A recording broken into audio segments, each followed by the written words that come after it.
It has often been remarked on in this series of conversations with John Anderson that we are living through a time of great change and tumult. As the world faces up to what is likely to be the most devastating global crisis in a generation, that observation is more true than ever.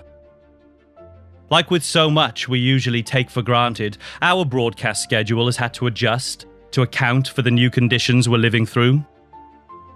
In the meantime, we have put together this highlight show, summarizing the series so far. It is now over 2 years since the former Deputy Prime Minister of Australia launched his video podcast series, Conversations with John Anderson. In that time, our videos have been viewed millions of times, and we have gained consistently growing subscriber numbers via YouTube, podcast, and the johnanderson.net.au website. If you haven't already, please subscribe. It costs nothing. The Conversations Project is a response to the poor quality of public debate and the lack of viewpoint diversity in much of the mainstream media. Identity politics and political correctness have stifled debate. Many views are not given a fair hearing. Careful reason and consideration of evidence is lacking. This is not good enough. And so, through Facebook, Twitter, his website, and especially through this series of conversations on YouTube, John is seeking to engage with prominent thought leaders from Australia and around the world, even some who have been marginalised by the broader media for failing to toe the line. For the launch of Conversations in March 2018, John was fortunate to sit down with international media phenomenon and academic Dr. Jordan Peterson in Sydney. This first episode in the series has now been viewed well over 1 million times. They say, I was in a very dark place. I was addicted. I was drinking too much. I had a fragmented relationship with my fiancée, and I wasn't getting married. Things weren't going very well with my family. My relationship with my father was damaged. I didn't have any aim. I was wasting my time. Some variant of that, some combination of those. And they said, well, I've been watching your lectures. I've decided to establish a purpose. I'm trying to tell the truth, and things are way better. And so let's say I've done maybe 8 or 9 large-scale public talks in the last 2 months, so that's probably 20,000 people, and about half of them, a third to half of them, have stayed afterwards to talk to me. So that's about 7,000 people who have said that to me. And then people stop me on the street all the time and tell me exactly that story, which is just wonderful. Like, you can't imagine how good it is to be able to go to places you've never been and to have people stop you on the street spontaneously and say, look, my life is way better than it was. It's like, it's so good. And I've got 35,000 letters from people since last August. It's more than that. I can't keep track of them. And it's exactly the same thing. Like a quarter of them say, well, you've given me the words to say what I already knew was true.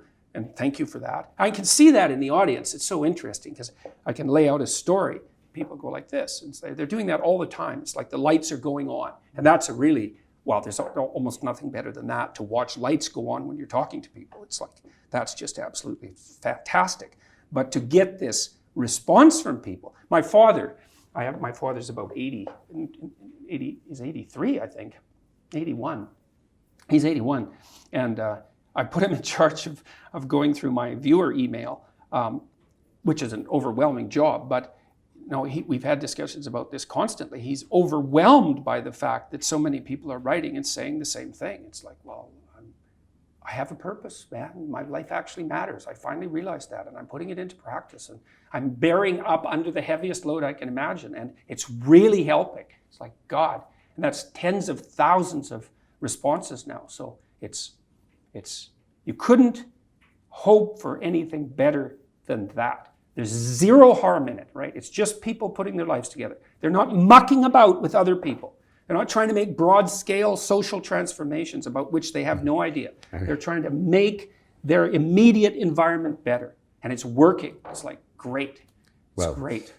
You say there's zero harm in it. I'd say as a former legislator that there's an enormous amount of good in it. Mm-hmm. A country is only the sum total of the people that make it up. Mm-hmm. To the extent that they're put together, resilient, able to contribute, don't have to ask others to help them, the stronger the nation and the society will be. And rapidly. Like, I mean, I think I was thinking the other day, a journalist asked me why why people are responding so positively to what I'm saying, the young men, for example, and I thought, why? Yeah, that's a good question. He says, well, I'm actually on their side. I'm really happy that they're not wasting their lives. I'm really sad to see that people are disenchanted and nihilistic and depressed and anxious and aimless and perverse and vengeful and all of those things. It's terrible. And then to see people question whether that's necessary and then to start to rise out of it. It's like, it's so fun. Like last night I was after my talk, it's overwhelming.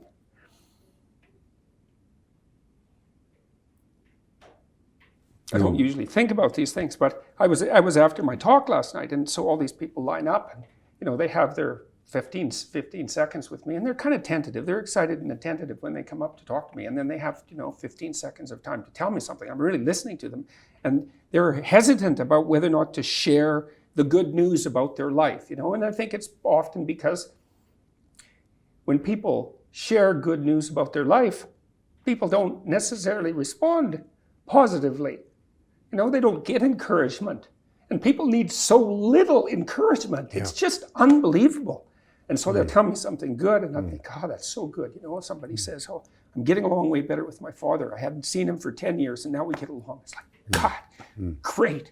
Yeah. And then the power of that, you can't overstate the power of that for individuals to get their life together. The individual is an unbelievably powerful force. And every single person who gets their act together a little bit has the capacity to spread that around them. It's a chain reaction, and so it's a lovely thing to see. John Howard is Australia's second longest serving Prime Minister, and arguably our greatest living statesman. John served under him as Deputy Prime Minister for 6 years, and they share a special rapport. Would you say you were a better leader for the fact that things went horribly wrong at times and you must have felt like there was never going to be the opportunity again to serve at high level? I have no doubt that all of the setbacks I experienced made me better equipped when I finally got there.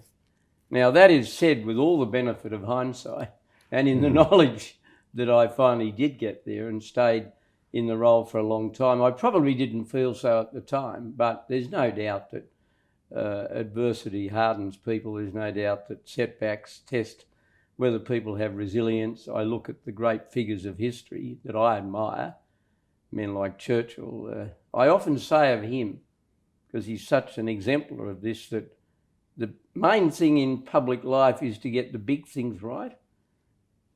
Political figures, or indeed anybody in a position of authority who takes over a big role and says, I'm never going to make a mistake, is doomed to failure. We all make a lot of mistakes along the way. The important thing is to get the big things right. Churchill was an example of somebody who got there and did the big things that really mattered, but along the way he made a lot of mistakes, taking Britain back onto the gold standard. A lot of criticism of his role. We think of it as Australians in relation to the Dardanelles. The criticism of his support of Edward VIII in the abdication crisis. He was always opposed to India's independence, things like that. Yet when you think of the greatest crucial moments in the 1930s, when almost alone he was saying, if we don't do something about the dictators, they'll destroy us. And he was absolutely right on that. And of course he has been regarded by history as one of the towering figures of the 20th century. Jonathan Haidt is one of the most important academics working today. Formerly an engaged supporter of the Democratic Party in the United States, his work into the moral foundations of our political views, and his concern at the fracturing of political debate, and especially the lack of balance in the university, where progressive views and activism dominate, has led to his work in developing tools to help us better understand and appreciate the political and religious opinions of people with whom we may disagree. What I discovered was the basic insight of John Stuart Mill, which is that you can't really know your own side of an argument until you know the other side. And all of us are so incomplete and so blinded by our team loyalties that we can't understand the truth unless we engage with people who challenge it. And so by the end of the book, I didn't become a conservative, but I basically stepped off the team. I just said, there's to understand what's going on, it blinds you if you're on a team. There are good ideas all over. And so I just became a sort of a nonpartisan moderate. John Stuart Mill's quote to that effect is actually very strong, isn't it? He more or less says, if you haven't understood the other perspective, no matter how passionately you hold your own, that's right, it's actually pretty useless. He who knows only his own side of the case knows little of that.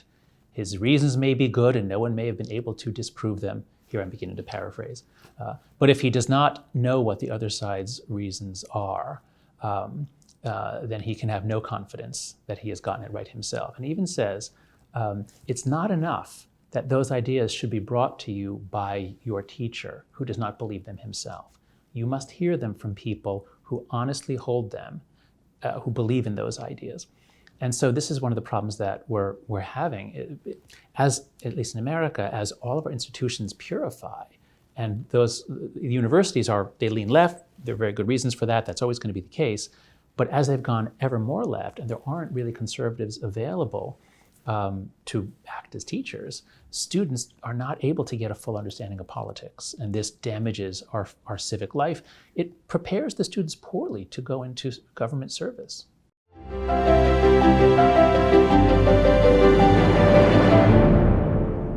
The earliest abolitionists in the United States of America were all Bible-carrying, Bible-thumping evangelicals. There's no question about it.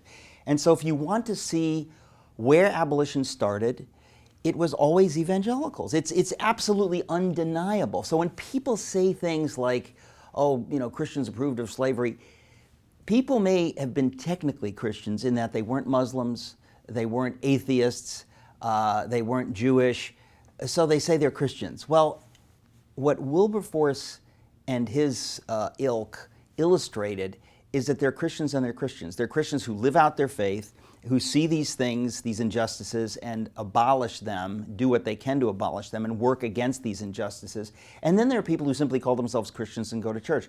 That has never been any different. I mean, you can even say the same thing about the ancient Israelites. There are the people of God, and then there are the people of God. And just because you are technically Jewish, just because technically you're part of the nation of Israel, doesn't make you Moses. There were people that bought into these ideas, that had a relationship with God, and then there were other people who were dragging their feet and even opposing things. So you have the Church of England, and then you have, I would say, establishment figures in the church in the United States who were strongly opposed to abolition. But the Bible thumpers, the serious Christians, whom we would call today evangelicals, they were the ones that pushed for abolition. Then eventually it caught on with others. But let's not kid ourselves. That's the provenance of abolition, period, end of sentence. In this series, John seeks to engage with a wide range of different people with divergent views. He recognizes the importance of dialogue between people with different ideological outlooks. He sat down with his one-time political adversary, former leader of the Labour Party and current Governor of Western Australia, Kim Beazley, and found both plenty of deep insight and much common ground. For Americans, the leitmotif is freedom. Yep. For Australians, the leitmotif is fairness. Yes. And freedom in the United States has many different aspects to it. In many ways, they're more family-oriented than we are. They're more attuned to moral debate than we are. They've got a lower divorce rate than we have. They've got a greater religious participation rate. All these sorts of things. A bit different to the Hollywood portrayal. Yeah, very different. The US is not Hollywood, not by any shape or form, in any shape or form. But having said that, the interplay of that with the concept of freedom, which means that, and because in their society, the experience of the average American citizen is to struggle with anonymity. There are a lot of them. It is very hard to get the sort of ego-satisfying prominence in the United States. And you don't get there by being a shrinking violet. So while they've got all these counter elements to the if you like, the divisive character of the sort of atomizing narcissism that you talk about, there still is that struggle against anonymity which helps to drive that atomizing narcissism. Here in Australia, we tend to value the collective much more. We tend to think that that all of us have the right to be risen as opposed to the right to rise. There's more of a sense here that part of the job of government is to sustain levels of equity in the community. They don't have that concept in the United States, not at all.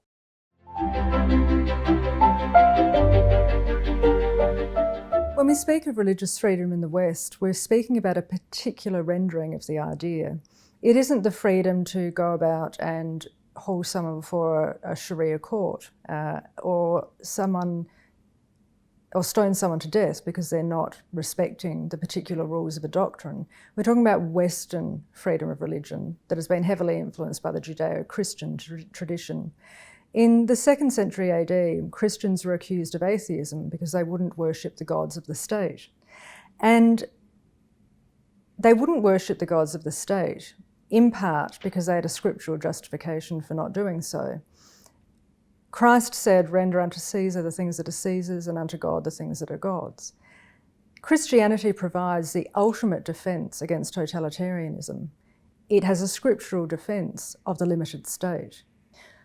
Moreover, Christianity provides a scriptural basis for what we now know as the liberal democratic state, based on the ideas of universalism, the inherent worth and dignity of the person, and the secular model of government that we've come to appreciate. All of those are based in Christian scripture. It's lost on most of society now because in Australia, as in many other parts of the West, we are becoming less and less religious. Christianity is losing its popular appeal, in part because people are no longer reading the Word of God. I would encourage people to read it even if they're atheists. Dawkins has said, read the King James Bible just for the beautiful language in it.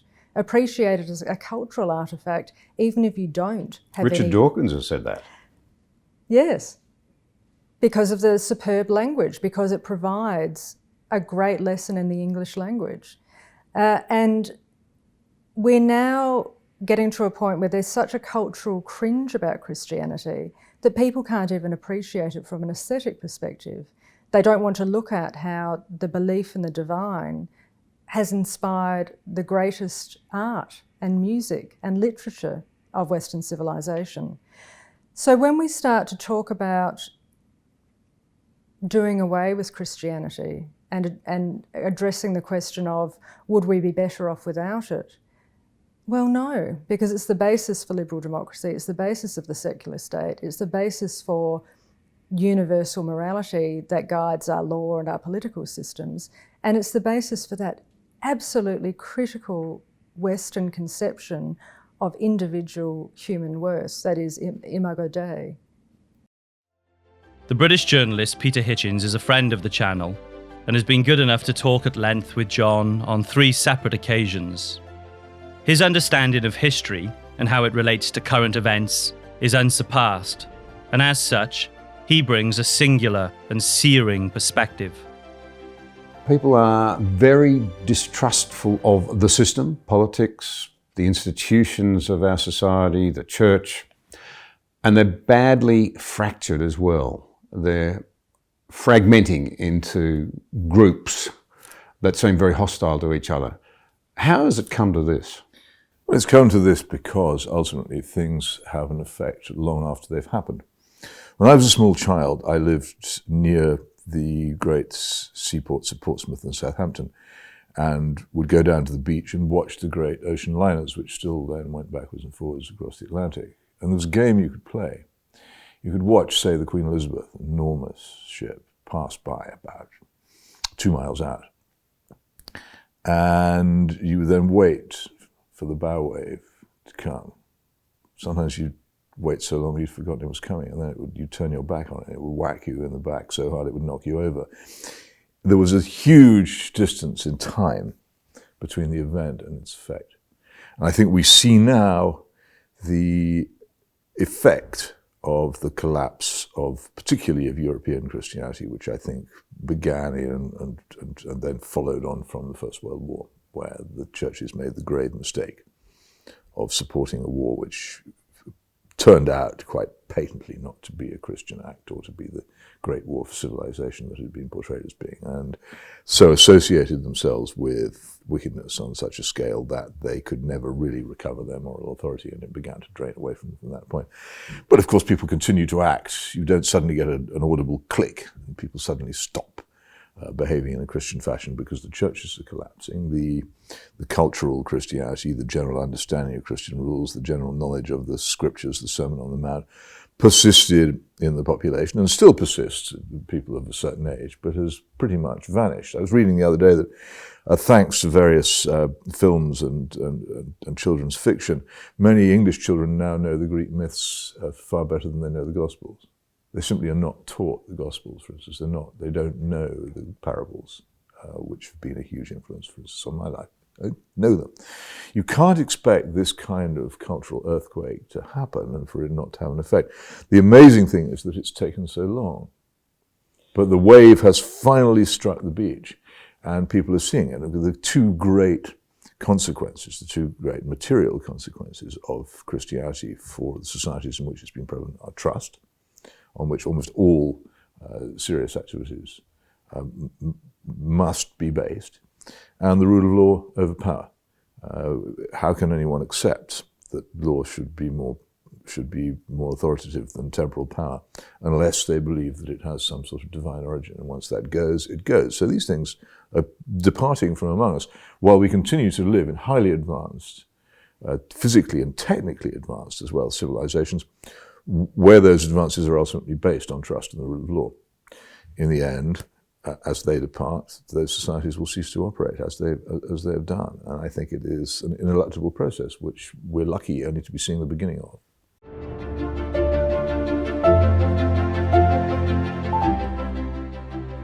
First of all, we got feminism bringing in the new as the vanguard of utopian equality. And it had some good effects and some bad effects. And then we have gay marriage, and this is very recent. We're not quite sure if we can judge the effects yet.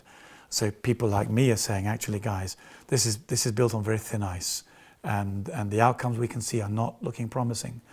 And the rest of society says, cool it. Let's give people some slack and see what happens. And as we're doing that, the next stage in cultural Marxism develops, and it's transsexualism. So it's this fluid identity, it's gender identity. And this looks like freedom. But actually, gender dysphoria also looks like mental illness. Now, how do we tell the difference between freedom and mental illness? Well, William James was very good on this. He was one of the early professors of both psychology and philosophy in America. And he said, just look to the outcomes. The outcomes will tell you whether... Jesus said something similar, but let's stick with William James. William James said, let's look to the outcomes. Now, the outcomes are that the mental health of our children hasn't been very good in the last 30 or 40 years. It's really quite a serious problem. It's been quite a serious... Everywhere in the West. Absolutely. And whether it's kids smoking skunk, which causes real problems with paranoia, or whether it's the uncertainty of sexual freedom and responsibilities and the damage that go with it, and the ghastly abortion rate. 7 million, 8 million in England, 60 million in America. The cost of our new libertarian experiment have not been good. But suddenly, with the rise of transsexualism, we've moved from 1.07% of society experiencing a discomfort between the biology of the body and the psycho-gender geography of the brain to an exponential increase. And actually, the one thing you might give an adolescent to cling on to for some kind of mental stability is their gender, when everything else is up in the air. And now we've taken that stability away from them. And the explosion of gender dysphoria is quite extraordinary. As if our kids didn't have enough mental confusion and trouble. This new element in cultural Marxism is causing the most dreadful pain. And then you get a number of But wouldn't, just to pull you up there, wouldn't there be those who would say, well, that was because it wasn't polite to talk about it before, we suppressed it. We've now given people freedom to explore their... Yeah, there's an element of truth in that. Of course there is. There have always been a small, tiny proportion of people who suffered some kind of aberrational, either biological, it's a tiny, tiny proportion, or mental. Yes, we've human beings, we come in the widest variations. But the more you bring into question our frailties, our oddnesses, our eccentricities, particularly if you're right at the end of the scale, the greater uncertainty there is. And people don't manage very well with uncertainty. But if you compare the two things side by side, as you quite rightly do, then the number of people who function perfectly adequately, even if they were at that end of the spectrum, compared to now, is enormously different. Now people are given the freedom to explore. They're given the freedom to be told they may not what they seem, and their functionality is really very badly flawed. Neil Ferguson, another friend of the channel, is arguably the world's foremost economic historian, although his expertise ranges far wider than that. Before a live audience in Parliament House in Sydney, he spoke with John on a host of different issues, from the rise of China to Trump's America, economic regulation, Brexit, and much more. When one assesses China's defense spending, maybe defense is the wrong word. There's a very rapid growth in China's offensive capability.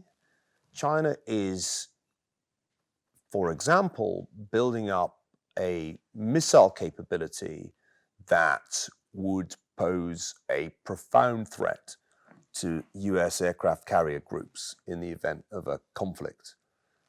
You're all familiar, and I hardly need to repeat it, with China's construction of military facilities in the South China Sea. But there's a whole bunch of less visible stuff going on as China invests in what in effect is a new generation of military capability. The drone swarm is going to be an important part of any future conflict, and China has a natural edge given its capacity for building drones. So number one, there's no question that China's spending a lot on its military, and to call it defense is to stretch the meaning of that term. Secondly, one characteristic feature of America First as a policy is that President Trump has not exactly been reassuring to traditional US allies in the alliance system. It was a great source of concern for both General McMaster, his former national security advisor, and General Mattis, his former defense secretary. They've gone. And I think one has to worry a little bit about how firm the resolve of the United States would be towards any of its allies in the face of a conflict. So when you put those two things together, Australia can hardly be complacent about its security. Look, let's just do some basic history here. History is mostly the history of empires. It's not actually the history of nation states. And it's mostly the history of conflict, not the history of peace. You get peaceful periods, no question. We've been in a relatively peaceful time since the end of the Cold War. But to assume that this will continue indefinitely would be to ignore the lessons of history. Another obvious lesson of history, which has been true throughout the centuries, is that if you want peace, prepare for war, and vice versa. If you want war, act like it'll never come. Allow your defense capability to atrophy. For an enormous island that is thinly populated in relative terms, compared with Asia, that has a vast store of natural resources, for such an island to be ill-defended seems like the most spectacular historical folly.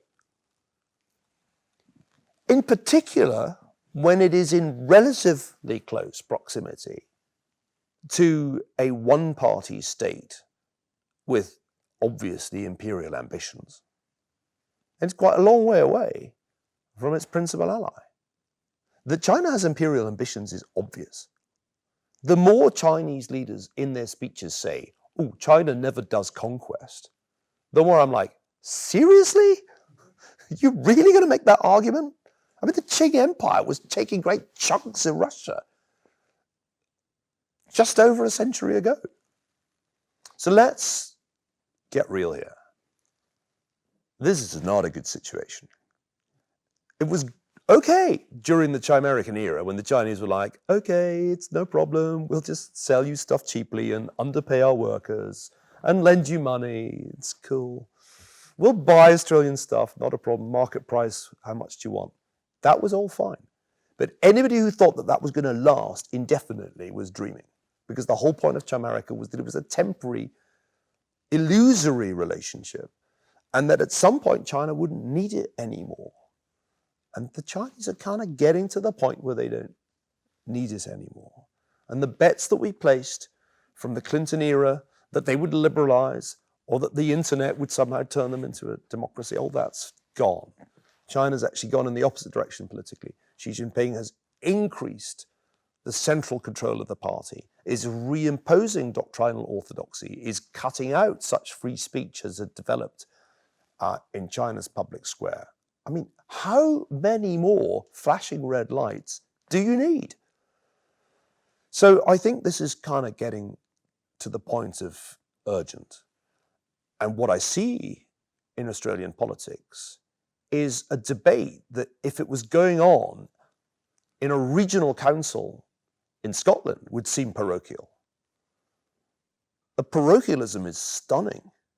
True, a considerable effort's been made by the intelligence and national security community in this country to waken people up to the potential threat that Australia faces. But is Australia in any way prepared from a naval point of view for a Chinese act of aggression? No way. So I think this is a moment of truth, actually. I said yesterday that we were entering a new Cold War and we should stop pretending otherwise. That's right.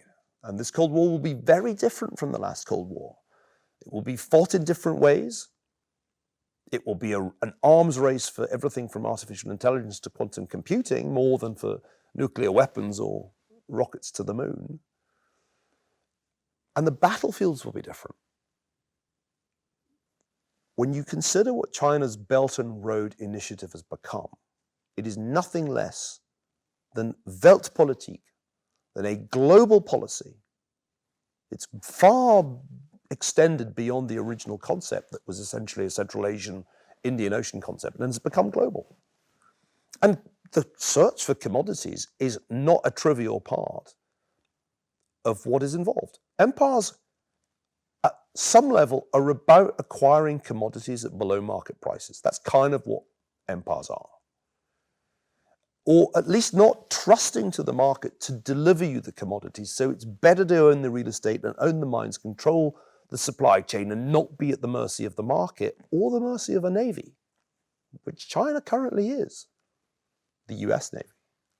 So we need to clearly understand the historical logic of China's expansion. To have security, China cannot be dependent on imported commodities and market prices.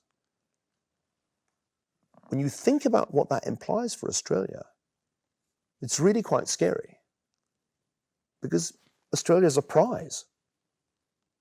Australia is a hugely attractive place from a Chinese vantage point, and not just as a vacation destination or a place to study and learn English.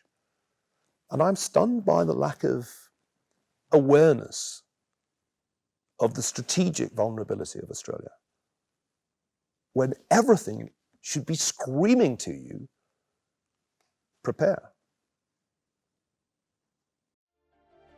Helen Pluckrose came to prominence for her part in the so-called grievance studies affair, where she and two colleagues sought to expose corruption in the academic field dubbed grievance studies by submitting bogus papers to academic journals. Remarkably, Some of them were actually published.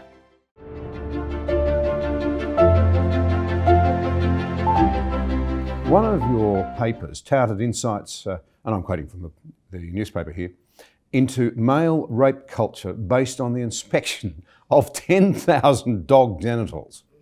I mean, really? What did it claim to show, and who published it?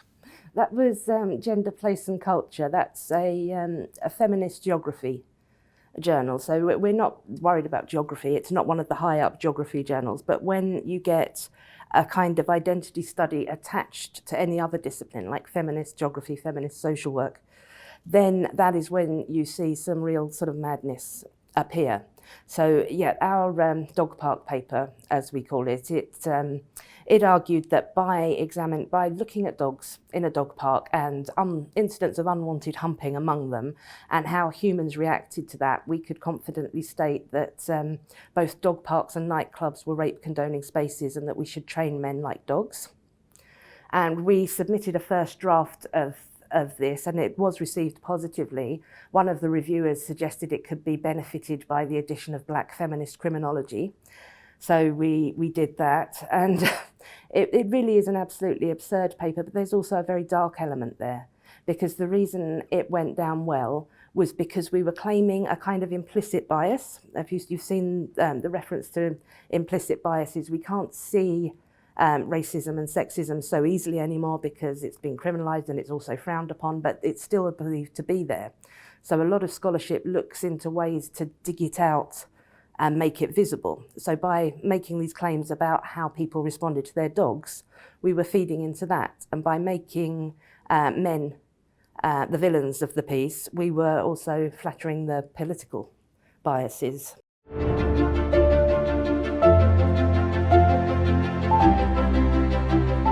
What we now have over the Brexit fight is a war to the death over these two views of the world. One view of the world is, as you suggest, half the population, a little bit more than half, who voted for Brexit. What they were voting for was to have a situation in which they could democratically rule themselves as a nation, bound together by a common culture, which found its expression in laws they passed through their national parliament, which could not be overturned or would not be subject to any foreign interference. That's what a nation is: independent, sovereign. And it all boils down to the fact that they appreciate, love, want to cherish, want to continue and protect and defend this idea of a shared national experience, which everybody's bound together. That doesn't mean you can't be different within that, but it means that there is a common shared project called a nation. That's what people wanted. And that is absolute anathema to the progressive ideals of universalism, in which the very idea of a particular culture based on particular moral precepts is anathema because it is particular and therefore excludes, according to this dogma, everybody else. So you can't have a situation in which not everybody in the world can immediately share it.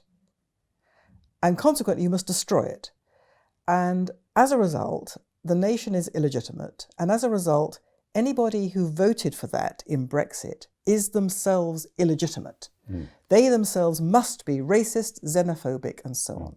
And so the nowheres think that the people who voted for Brexit are basically troglodytes and therefore can be completely ignored. Their view counts for nothing. They say so because it's racist. I've heard it. I've heard people say that. Right. So and you see it in America. So what they're writing off is the essence of democracy. Yes, that's right.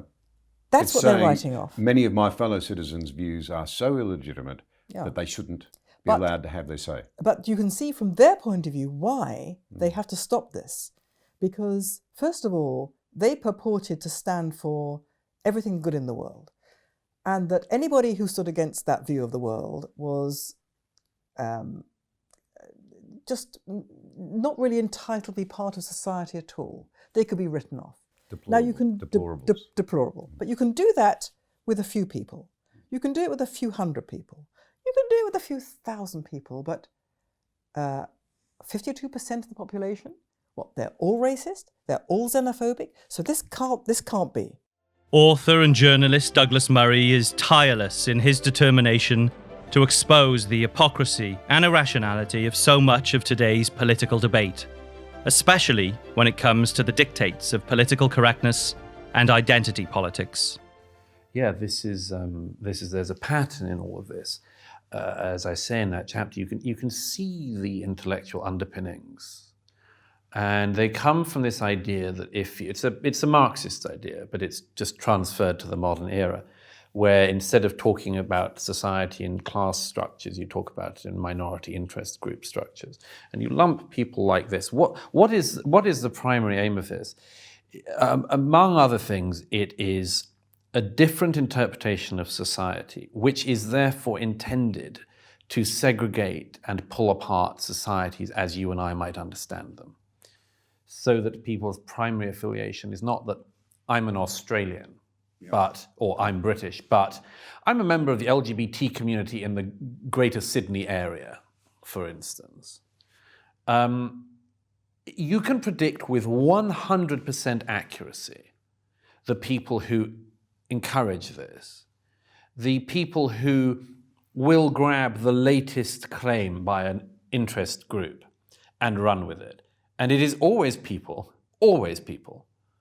who in the past had another way of trying to attack our societies, had a radical Marxist view of the world, for instance. We know this with the green issue, where, and again, like the rights issues I write about in this book, they succeed because they're not onto nothing, you know. The green movement is onto something with the environment and with our planet.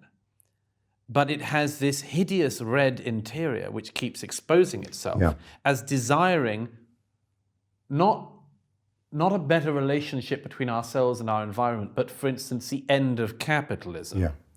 And it's the same with this.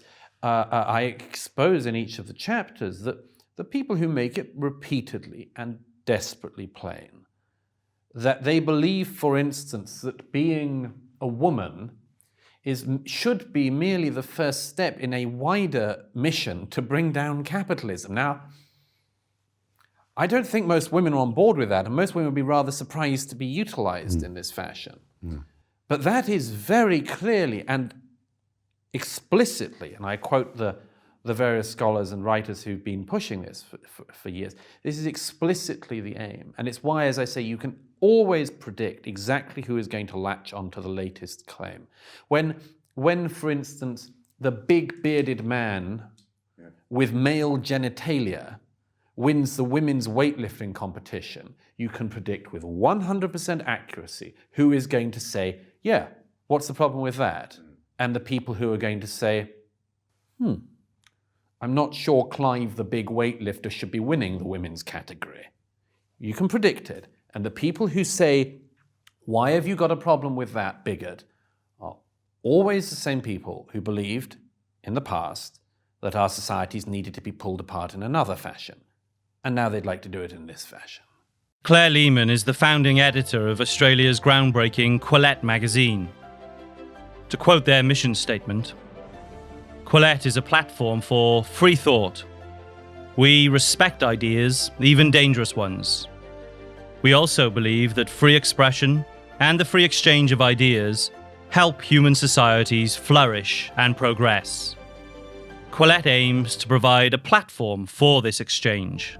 I mean, the left-right divide can be useful, but it's often too simplistic for what we're talking about today. And I often find the axis of authority versus liberty sometimes more useful. And I think what we're seeing today with the left is, if I think about my own parents and back when they were young in the 1960s and 70s, there was a lot of focus on liberty for the left, you know, liberty from social conservatism and so on and so forth.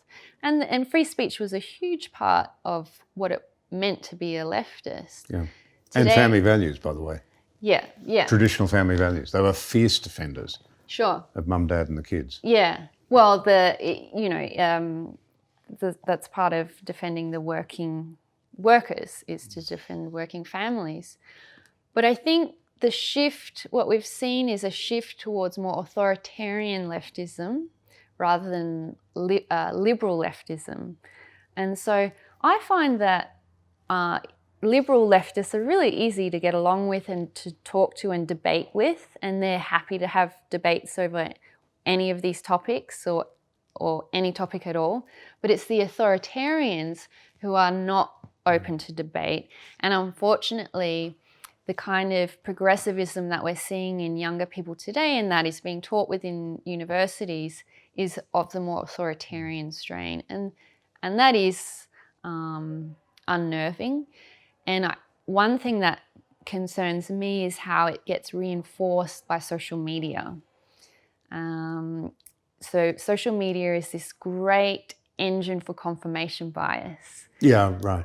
So it's really easy to find people who agree with you 100% on every single issue. So I think it's really easy for young people to get into these little echo chambers where they're reinforcing each other. And then once they come across someone who they disagree with in the real world, they're not equipped to be able to handle that disagreement. So they go straight for the ad hominem, straight for the appeal to emotion. And it's really not a constructive situation. Thank you to our audience for your support. If you haven't already done so, please like, comment, share with others, and subscribe. Doing so means we can reach more people with this vital content. Along with the rest of society, we are adapting to the lockdown situation we find ourselves in. Under these conditions, John is less able to meet with his guests face to face.